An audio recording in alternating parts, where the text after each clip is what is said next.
ಹರ ಹರ್ ಗಂಗೆ. ನಮಸ್ತೆ ಎಲ್ಲರೂ. ತುಂಬ ಸಂತೋಷದ ವಿಷಯ ಏನಂತಂದರೆ ಕುಂಭಮೇಳ ನಡೀತಾ ಇದೆ. ನಾವು ಇಷ್ಟು ದಿವಸ ಕುಂಭಮೇಳದ ಬಗ್ಗೆ ಮಾತಾಡದೇ ಇರೋ ಕಾರಣ ಯಾಕಂದರೆ ಎಲ್ಲರೂ ಅದ್ರ ಬಗ್ಗೆ ಮಾತಾಡ್ತಾ ಇದ್ದಾರೆ, ವಿಶೇಷವಾದ ವಿಷಯಗಳನ್ನು ತಿಳಿಸ್ತಾ ಇದ್ದಾರೆ. ತುಂಬ ಸಂತೋಷ ಆಯಿತು. ಆದರೆ ನಮ್ಮ ಟ್ರೈಬಲ್ಲಿ, ಋಷಿ ಟ್ರೈಬಲ್ಲಿ ಕೆಲವರು ಕೇಳಿದರು, ಇದರ ಹಿಂದೆ ಏನಾದರೂ ಒಂದು ಗುಪ್ತವಾದ ವಿಷಯ ಇರುತ್ತೆ, ನಿಮಗೆ ಮಹರ್ಷಿ ಅಮರರು ಋಷಿಗಳು ಹೇಳಿರ್ತಾರೆ, ಆ ವಿಷಯ ಎಲ್ಲೂ ಬಂದಂಗಿರಲ್ಲ, ಅದನ್ನು ದಯವಿಟ್ಟು ತಿಳಿಸಿ ಅಂತ. ಹೀಗಾಗಿ ಕುಂಭಮೇಳಕ್ಕೆ ವಿಷಯವಾಗಿ ಒಂದೆರಡು ವಿಷಯ ಚರ್ಚೆ ಮಾಡೋಣ ಅಂತ ಬಂದೆ. ಮತ್ತು ಭಾಳಷ್ಟು ನಮ್ಮ ಋಷಿ ಟ್ರೈಬಿಯನ್ಸು ಎಲ್ಲರೂ ಅಲ್ಲಿ ಕುಂಭಮೇಳಕ್ಕೆ ಹೋಗ್ತಾ ಇದ್ದಾರೆ. ಹೋಗಬೇಕಾದ್ರೆ ಅಲ್ಲಿ ಹೋಗಿ ಏನು ಸಾಧನೆ ಮಾಡಬೇಕು ಅಂತಲೂ ಅವ್ರು ಕೇಳ್ತಾಯಿದ್ರು. ಅವರು ವಿವರವಾಗಿ ಚರ್ಚೆ ಮಾಡ್ತಾ ಇದ್ದೆ. ಬಟ್ ಎಲ್ಲರಿಗೂ ಅನುಕೂಲ ಆಗಲಿ ಅನ್ನೋಂಥ ವಿಷಯದಲ್ಲಿ ನಾನು ನಿಮ್ಮೊಂದಿಗೆ ಹಂಚ್ಕೊಳ್ತೇನೆ. ಇಲ್ಲೇನಾಗತ್ತೆ, ಈ ಕುಂಭಮೇಳ ಅನ್ನೋದು ಬಹಳ ಹಳೆಯ ಒಂದು ಪ್ರಥಾ. ಅಲ್ಲಿ ಪ್ರಯಾಗ್ರಾಜ್ ಅಂತ ಗೊತ್ತಿದೆ, ಗಂಗಾ ಯಮುನಾ ಸರಸ್ವತಿ ಸೇರ್ತಾರೆ ಅಂತಲೂ ಗೊತ್ತಿದೆ. ಇದು ಯಾರಪ್ಪ ಫಸ್ಟು ಶುರು ಮಾಡಿದ್ದು ಅಂತಂದರೆ ಪುರಾಣ ಕಾಲದಲ್ಲೂ ಹೋಗುತ್ತೆ. ಆದರೆ ಒಂದು ಹಿಸ್ಟ್ರಿ ಡಾಕ್ಯುಮೆಂಟೇಷನ್ ಪ್ರಕಾರ ಹರ್ಷವರ್ಧನ ಮಹಾರಾಜ 644 BC ಆ ಟೈಮಲ್ಲಿ ಅವನು ಮತ್ತೆ ಅದನ್ನು ಜಾಗೃತಗೊಳಿಸಿದ, ಶುರು ಮಾಡ್ದ ಅಂತ ಬರುತ್ತೆ. ಮತ್ತು ಕಾಲಾನುಘಟ್ಟದಲ್ಲಿ ಅದು ಏಳು ಬೀಳುಗಳಾಗಿ ಹೋಗಿ ಬಂದು ಮಾಡ್ತಾ ಇರೋ ಸಂದರ್ಭದಲ್ಲಿ 1870ರಲ್ಲಿ ಇತ್ತೀಚೆಗೆ 1870ರಲ್ಲಿ ಡಾಕ್ಯುಮೆಂಟ್ ಆಯಿತು. ಮತ್ತು ಕುಂಭಮೇಳದಲ್ಲಿ ಜನ ಸೇರ್ತಾ ಇದ್ರು ಅನ್ನುವಂಥದ್ದು. ಭಾಳಷ್ಟು ಜನ ತಮ್ಮ ಯುಎನ್ ಸಾಂಗ್ ಅವನು ತನ್ನ ಜರ್ನಿಯಲ್ಲಿ ಕುಂಭಮೇಳ ಆಗೋದ್ರ ಬಗ್ಗೆ ಅವನು ಬರೆದಿದ್ದಿದೆ. ಸೊ ಇದು ನಮ್ಮ ಭಾರತದ ಒಂದು ಸಾಂಸ್ಕೃತಿಕ, ಪೌರಾಣಿಕ ಮತ್ತು ಆಧ್ಯಾತ್ಮಿಕದ ಒಂದು ಸೆಲೆ ಬಂದು ನಿಲ್ಲುತ್ತೆ.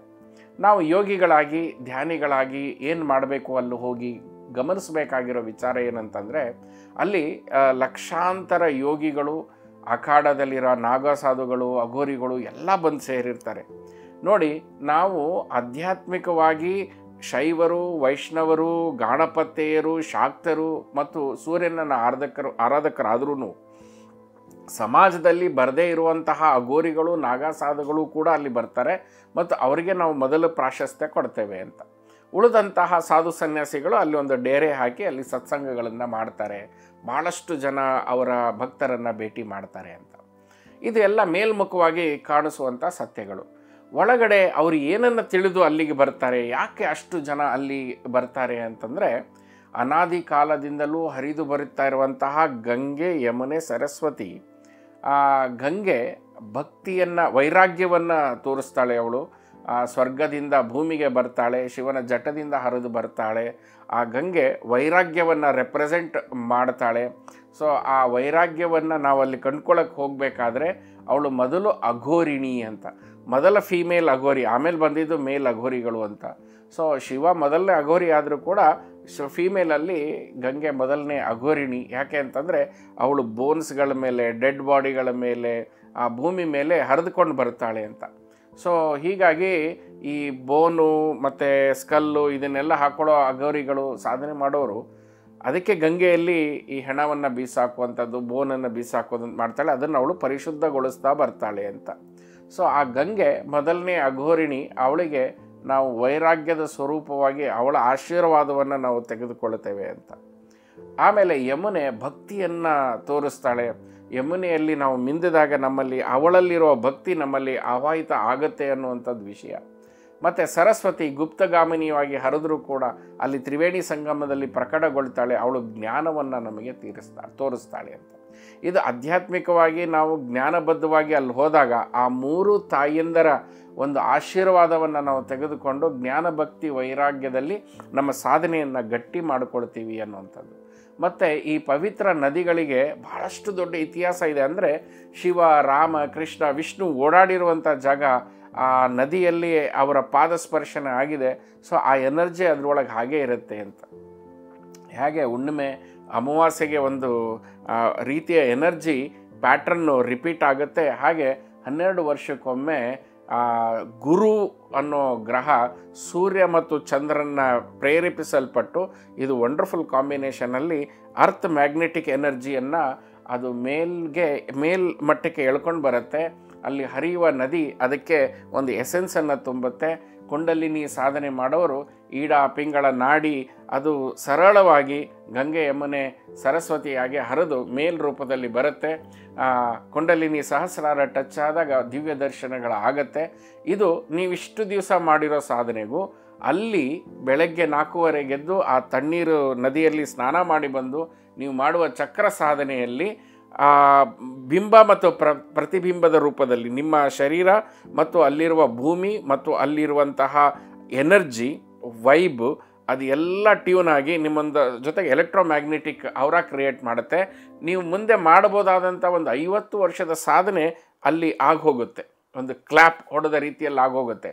ಅದು ತುಂಬ ಸೂಕ್ಷ್ಮ ಇದ್ದರೆ ನಿಮ್ಮ ಗಮನಕ್ಕೆ ಬರುತ್ತೆ, ಇಲ್ಲಾಂದರೂ ಕೂಡ ಬ್ಯಾಕ್ಗ್ರೌಂಡಲ್ಲಿ ತನ್ನ ಕೆಲಸವನ್ನು ಅದು ಮಾಡ್ತಾ ಇರುತ್ತೆ. ಹೀಗಾಗಿ ಗಂಗೆ ಯಮುನೆಯ ನದಿಯನ್ನು ಈಡಾಪಿಂಗಳ ನಾಡಿಯಾಗಿ ಸುಷುಮ್ನ ನಾಡಿಯಾಗಿ ನಾನು ಕನೆಕ್ಟ್ ಮಾಡ್ಕೊಳ್ತೇನೆ, ಆವಿರ್ಭವಿಸ್ಕೊಳ್ತೇನೆ. ಮತ್ತು ನಾನೇ ಆ ಒಂದು ಕುಂಭಮೇಳದ ಭೂಮಿಯಾಗಿ, ಆ ನದಿಗಳು ನನ್ನ ನಾಡಿಗಳಾಗಿ ನನ್ನನ್ನು ನಾನು ವಿಭುತ್ವಗೊಳಿಸ್ಕೊಂಡು ನಾನು ಸಾಧನೆ ಮಾಡ್ತಾ ಹೋದಾಗ ಆ ಎಲ್ಲ ದೈವತ್ವವು ನನ್ನಲ್ಲಿ ಹರಿದು ಬರುತ್ತೆ ಅನ್ನುವಂಥದ್ದು ಒಂದು ಸಾಧನೆ. ಇವೆಲ್ಲ ಗೊತ್ತಿರುವಂಥದ್ದು ಅಥವಾ ಗುರುಗಳು ಗೈಡ್ ಮಾಡ್ತಾರೆ ಯಾರಿಗಾದರೂ ಹೋಗುವಂಥದ್ದು. ಬಟ್ ಭಾಳ ವಿಶೇಷ ಅಂದರೆ ಮಹರ್ಷಿ ಅಮರ ಅವರು ಹೇಳ್ತಿದ್ದದ್ದು ಏನಾಗುತ್ತೆ ಅಲ್ಲಿ ಅಂತಂದರೆ, ಒಂದು ಎಕ್ಸಾಂಪಲ್ ಕೊಡ್ತೀನಿ ನಿಮಗೆ. ಪ್ರತಿ 15th ಆಗಸ್ಟ್ ಈ ಜೈಲ್ಗಳಲ್ಲಿ, ದೊಡ್ಡ ದೊಡ್ಡ ಜೈಲ್ಗಳಲ್ಲಿ ಏನಾಗುತ್ತೆ ಅಂತಂದರೆ, ತುಂಬ ಚೆನ್ನಾಗಿ ನಡೆದುಕೊಂಡಂಥವರ ಗುಣಗಳನ್ನು ಗಮನಿಸಿ 15th ಆಗಸ್ಟ್ ಅವರಿಗೆ ಸ್ವತಂತ್ರತೆಯನ್ನು ಕೊಡ್ತಾರೆ ಅಂತ, ರಾಷ್ಟ್ರಪತಿಗಳ ಸೈನ್ ಆಗಿರುತ್ತೆ, ಸ್ವತಂತ್ರವನ್ನು ಕೊಡ್ತಾರೆ ಅಂತ. ಇದೇ ಕಾರಣಕ್ಕೆ ತುಂಬ ತೀಕ್ಷ್ಣವಾದ ಇಂಟೆನ್ಸ್ ಸಾಧನೆ ಮಾಡಿರುವಂತಹ ನಾಗಾ ಸಾಧುಗಳು, ಅಘೋರಿಗಳು ಅವರೇನು ಮಾಡ್ತಾರೆ, ಈ ನದಿಯಲ್ಲಿ ಮೊದಲು ಓಡಿ ಬಂದು ಯಾಕೆ ಧುಮುಕ್ತಾರೆ ಅಂತಂದರೆ, ಇಲ್ಲಿ 3 ಟೈಮಲ್ಲಿ ಪೋರ್ಟಲ್ ಓಪನ್ ಆಗುತ್ತೆ.